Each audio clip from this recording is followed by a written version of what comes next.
The Griddle Zone element allows flexibility in the cooking area.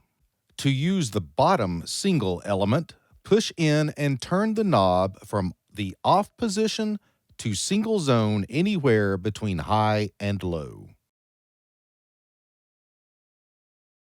To use the single and griddle zone areas, push in and turn the knob from the off position to the griddle zone anywhere between low and high.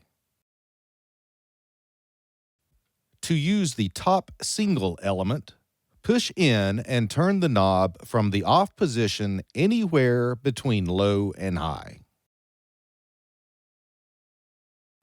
To use all three elements together, turn the griddle zone knob from the off position from the griddle zone anywhere between low and high. Next, turn the top single element knob from the off position anywhere from low to high.